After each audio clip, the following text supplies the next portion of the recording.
ሰላም ጤና ይስጥልን። በመላው ዓለም የምትገኙ የተወደዳችሁ የሮሃ ቲቪ ተከታታዮች የግንቦት 12 ቀን 2018 ዓመተ ምህረት የረፋድ ዜናዎችን ይዘንላችሁ ቀርበናል።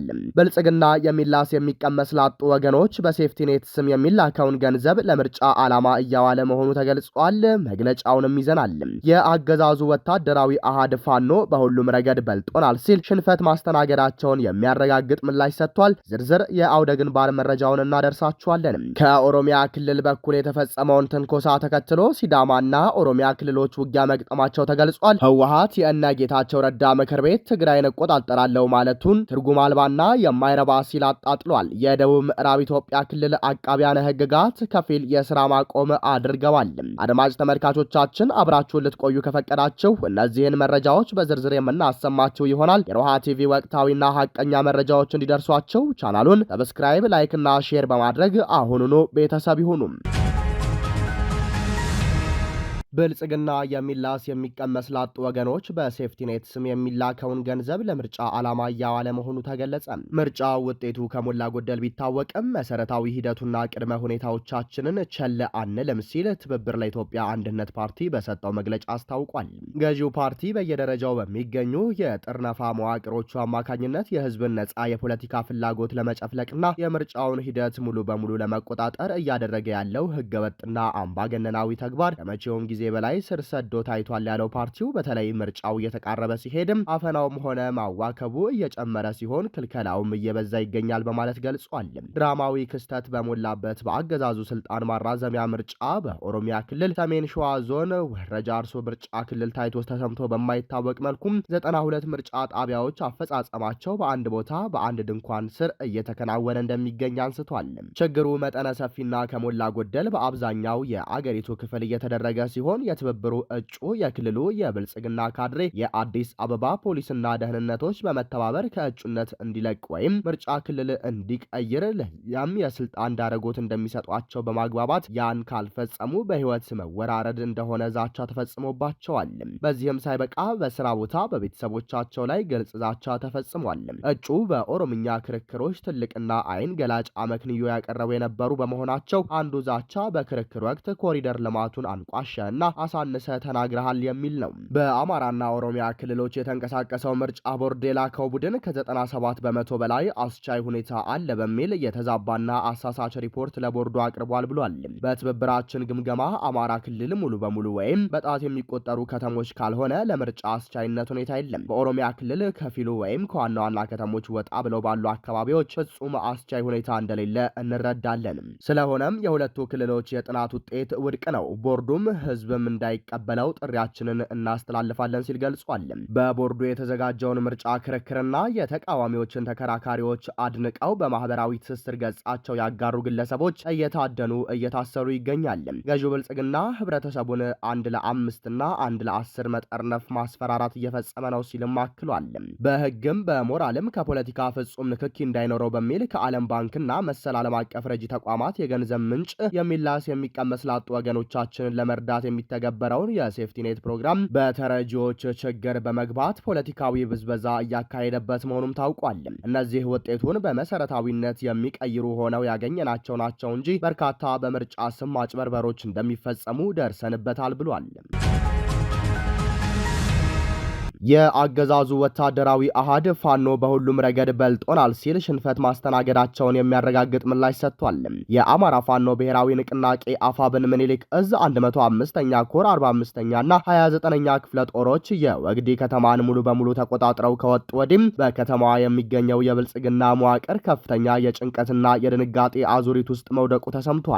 ሰሞኑን በወረዳው የብልጽግና ካቢኔዎችና በመከላከያ አመራሩ መካከል በተደረገ ውይይትም የፓርቲው ከፍተኛ ወታደራዊ አመራር የሆኑት ኮሎኔል ዘላለም ፋኖ በሁሉም ረገድ በልጦናል በማለት የስርዓቱን ውድቀት የሚያረጋግጥ አስደንጋጭ የሽንፈት ኑዛዜ ሰጥተዋል። ኮሎኔሉ ሰራዊቱ ወረዳውን ሰላም ለማስከበር ከአቅሙ በላይ እንደሆነበትና ፋኖ በአቅም በስነ ልቦና በትጥቅ እንዲሁም በማህበረሰቡ ተቀባይነት ሙሉ በሙሉ እንደበለጣቸው በግልጽ አምነዋል። ደጀን ይሆናሉ ተብለው የታመኑ ሚሊሻ ፖሊስና ካድሬዎች ለፋኖ መረጃ ከመስጠትና ከማገዝ ይልቅ ዝምታን እንደመረጡ የጠቆሙት አመራሩም ህዝቡን በቀጥ በቀጥታ ከፋኖ ጎን በመቆም ሲተኩስባቸው እንደነበር ገልጸዋል። ይህንን የሽንፈት ኑዛዜ በዝምታ የሰሙት የወረዳው የብልጽግና ካቢኔዎችም በፓርቲው ጥምር ጦር ላይ ያላቸው እምነት ሙሉ በሙሉ ማክተሙን በማሳየት እባክህን እዚህ ወረዳ ላይ የድሮን ድጋፍ ይመደብልን በማለት ለመከላከያ አመራሩ ተማጽኖ አቅርበዋል። ይህ ካቢኔዎቹ ያቀረቡት የድሮን ተማጽኖ አገዛዙ በህዝብና በራሱ ታጣቂዎች ዘንድ ተቀባይነት በማጣቱም መዋቅሩ በመፈራረሱና በራሱ ኃይል መከላከል ባለመቻሉ የመጣ የፖለቲካ ሞት ማረጋገጫ ተደርጎ ተወስዷል። የፖሊስ የሚሊሻና የካድሬው መዋቅር መከላከያን ከመደገፍ ይልቅ ወደ ፋኖ ማዘንበሉ የብልጽግና የውስጥ ደጀን ሙሉ በሙሉ መደርመሱን የሚያሳይ ሲሆንም የወረዳው ባለስልጣናትና ወታደራዊ አመራሩ የደረሱበት ድምዳሜ በወግዲ መሬት ላይ የአገዛዙ የመቆያ ጊዜ ማክተሙን ያረጋገጠ ነው። ከጎጃም ቀጠና ወዳገኘነው መረጃ ስንመለስ ደግሞ መሸንቲ ከተማ ድረስ ዘልቆ በገባው የ22ኛ ክፍለ ጦር መብረቃዊ ጥቃት የአገዛዙ ሰራዊት 18 ወታደሮች ተደምስሰዋል። በቴዎድሮስ እዝ ስር የሚንቀሳቀሰው የ22ኛ ክፍለ ጦር አርበኞች መሸንቲ ከተማ ድረስ ዘልቀው በመግባት በፋሽስቱ የአገዛዝ ኃይል ላይ ስኬታማና አስደማሚ ወታደራዊ ኦፕሬሽን መፈጸማቸው ታውቋል። ግንቦት 9 ቀን 2018 ዓ.ም ሰኞ ለማክሰኞ አጥቢያ ከሌሊቱ 7 ሰዓት ላይ የተፈጸመው ይህ ድንገተኛ ጥቃት በአማራ ፋኖ ብሔራዊ ንቅናቄ አፋብን ቴዎድሮስ እዝ 102ኛ ኮር የ22ኛ ክፍለ ጦር አካል በሆነችውና ቀደም ሲል የጣናው መብረቅ ብርጌድ በሚባለው አደረጃጀት ስር በምትገኘው በመሸንቲ ሻለቃ የተሰነዘረ ነው። በጥንቃቄ በተነደፈውና በሻለቃ ታርቆ መሪነትና እቅድ አውጭነት በተመራው በዚህ ኦፕሬሽን የፋኖ አናብስቶች ወደ ከተማዋ ሰርገው በመግባት የአጫደርን የጠላት መቆጣጠሪያ ኬላ ቀድመው በቁጥጥር ስር ማዋል ችለዋል። በዚህ መብረቃዊና የተቀናጀ ጥቃት 18 የአገዛዙ ወታደሮች እስከ ወዲያኛው ሲሸኙም 5 የሚሆኑት ደግሞ ከባድ ቁስለኛ ሆነዋል። እንዲሁም ቀሪዎቹ 3 የጠላት ወታደሮች የፋኖን ብርቱ ክንድ መቋቋም አቅቷቸው እግሬ አውጭኝ በማለት ከአካባቢው ሸሽተዋል። ይህ በእንዲህ እንዳለ የብልጽግና አገዛዝ የሳይበር ሚሊሻዎችና የፕሮፓጋንዳ አውታሮች ሰሞኑን ሻለቃ ታርቆ ለአገዛዙ እጁን ሰጥቷል በማለት ህዝቡንና ታጋዩን ለማደናገር የሐሰት ወሬ ሲነዙ መቆየታቸው የሚታወስ ቢሆንም ጀግናው መሪ ዛሬ በጠላት እምብርት ውስጥ የፈጸመው አስደማሚ ወታደራዊ ኦፕሬሽን የስርዓቱን የውሸት ፕሮፓጋንዳ ያፈረሰና የአገዛዙንም ቅስም የሰበረ ኃይለኛ ምት ሆኗል። ይህ በእንዲህ እንዳለ በአፋብን ጎንደር ጠቅላይ ግዛት በላይ እዝ 204ኛ አስቻለው ደሴ ኮር በእብናት ከተማ በትላንትናው ዕለት ከጠዋቱ 3 ሰዓት ጀምሮ ባደረገው ተጋድሎም ከ8 በላይ የኮንክሪት ምሽጎችን ሰብሮ አንጸባራቂ ድል አስመዝግቧል። አገዛዙ እብናት ከተማ ዙሪያ ከ8 በላይ ኮንክሪት ምሽግ ቢገነባም 204ኛ ወንዱ አስቻለው ደሴ ኮር አርበኞች ግን የጠላት ምሽግን በመደረማመስ አንጸባራቂ ድል ተቀዳጅተዋል። የተሰበሩት ምሽጎችም ገብርኤል ምሽግ፣ ቋሊሳ መውጫ ምሽግ፣ ጥንጁት በር ምሽግ፣ ክልቢ አቦ ምሽግ፣ ፖሊስ ጣቢያ ምሽግ፣ ከንቲባው ምሽግ፣ ሃይስኩል ምሽግና አስተዳደር ምሽግ ናቸው። የ204ኛ አስቻለው ደሴ ኮር አርበኞች በጠላት ላይ ከፍተኛ የበላይነት ተቀዳጅተው በርካታ ድሎችን አስመዝግበዋል። በተሰበሩት ምሽጎች የጠላት ኃይል ከፍተኛ ሙትና ቁስለኛ እንዲሁም መርኮ ተደርጓል። ከ45 በላይ ክላሽንኮቭ መሳሪያ፣ 8 ቃታ መሳሪያ ገቢ የሆነ ሲሆን በርካታ ተተኳሽና ወታደራዊ ቁሳቁሶች ተማርከዋል። ከኦሮሚያ ክልል በኩል የተፈጸመውን ትንኮሳ ተከትሎ ሲዳማና ኦሮሚያ ክልሎች ውጊያ መግጠማቸው ተገለጸ። በኦሮሚያ ክልል ምስራቅ ጉጂ ዞን ሀረንፋማ ወረዳና በሲዳማ ክልል ምስራቃዊ ሲዳማ ዞን ጭሬ ወረዳ አዋሳኝ አካባቢዎች ነዋሪዎች ትላንት ከሰዓት በኋላ ተጀመረ ባሉትና ይህ ዘገባ እስከተጠናቀረበት ሰዓት ድረስ ቀጥሏል በሚሉት የተኩስ ልውውጥና ውጊያ ንጹሐን መገደላቸው ተሰምቷል። የግጭቱ መነሻ የሆነው የጉባ ሄማ የይገባኛል ጥያቄ መሆኑም ተነግሯል። ትላንት ከቀኑ 9 ሰዓት ገደማ ላይ የሁለቱ ክልሎች አጎራባች አመራሮች ስብሰባ እያደረጉ ባሉበት በጉባ ሄማ ገበያ ላይ ከሀረንፋማ ወረዳ በኩል በተሰነዘረ ድንገተኛ ጥቃት እንደተጀመረ በተነገረው ውጊያ በሁለቱም በኩል ሰዎች መሞታቸውን ነዋሪዎች ነግረውኛል ሲል ቲክቫ ኢትዮጵያ ዘግቧል። ነዋሪዎች ጥቃቱ ድንገተኛና ገበያ ላይ ባለ ሕዝብ ላይ መፈጸሙን ተከትሎ ሰዎች ስለሞቱ ከሲዳማ በኩልም ተኩስ ተከፍቷል፣ በዚህም ሳቢያ በኦሮሚያም በኩል ሰዎች ሞተዋል ሲሉ ገልጸዋል። ቃላቸውን የሰጡ 3 የአካባቢው ነዋሪዎች በሲዳማ ክልል በኩል ብቻ ከ6 እስከ 10 የሚደርሱ ሰዎች ህይወታቸው አልፏል ሲሉ ተናግረዋል። አሁንም ተኩስ አለ ያሉት ነዋሪዎቹ በርካታ ቁጥር ያላቸው ሰዎች እየሸሹ ነው። የቆሰሉ ሰዎች ወደ ጭሬ የመጀመሪያ ደረጃና ወደ ሐዋሳ ሪፈራል ሆስፒታል እየተወሰዱ ይገኛሉ ብለዋል። የሲዳማ ክልል ሰላምና ጸጥታ ቢሮ ኃላፊ አቶ ዳዊት ሃይሶ ለቲግቫ ኢትዮጵያ በሰጡት ቃልም በአካባቢው የተፈጠረው ውጊያና ግጭት ተከትሎ ህዝቡን ለማረጋጋት እየሰራን ነው ሲሉ ተደምጠዋል። ህወሓት የእነ ጌታቸው ረዳ ምክር ቤት ትግራይን እቆጣጠራለሁ ማለቱን ትርጉም አልባና የማይረባ ሲል አጣጣለ። የትግራይ ክልልን ጥለው ወጥተው ለብልጽግና የገበሩ የፖለቲካ ድርጅቶች፣ የቀድሞ የክልሉ የጸጥታ መሪዎችና ሐራ መሬት የተባለው ኃይል ወታደራዊ አመራሮች የትግራይ የሰላምና ለውጥ ምክር ቤት መስራች ጉባኤን ባሳለፍነው እሁድ ማካሄዳቸው ይታወቃል። ህወሓትን በማስወገድ ትግራይ ክልልን መቆጣጠር የዚህ ምክር ቤት ዋና ዓላማ መሆኑን የገለጹት መስራቾቹም ይህንን ለማስፈጸም የሚያስችል ፍኖተ ካርታና ህገ ደንብ መጽደቁንም ጠቅሰዋል። ህወሓት በሰጠው ምላሽ እንቅስቃሴው የማይተገበርና እዚህ ግባ የሚባል ቁም ነገር የሌለው ሲል አጣጥሎታል። አክሎም ምክር ቤቱ የትም ይቋቋም የትግራይ ህዝብ በምስለኔ አይመራም ብሏል። አረና ትግራይ፣ ባይቶና፣ ትንሳኤ ሰብአ እንደርታ፣ ስምረትና ቃንቺ ሀቅ የተባሉ የፖለቲካ ድርጅቶችም የቀድሞ የትግራይ ክልል የጸጥታ ዘርፍ መሪዎች እንዲሁም በአፋር ክልል ይንቀሳቀሳል የሚባለው ሐራ መሬት የተባለው የታጠቀ ቡድን ወታደራዊ አመራሮች አቋቋሙት የተባለው ምክር ቤት በቅርቡ መቀለ ከተማ እንደሚገባ አቶ ጌታቸው ረዳ መናገራቸው ተሰምቷል። በጉዳዩ ላይ ምላሽ የሰጡት የህወሓት ቃል አቀባይ አቶ ሚካኤል አስገዶም ይህንን ምክር ቤት ያቋቋሙትን ኃይላት የገዢው ብልጽግና ፓርቲን ፍላጎት አስጠባቂዎች ሲሉ ከሰዋል።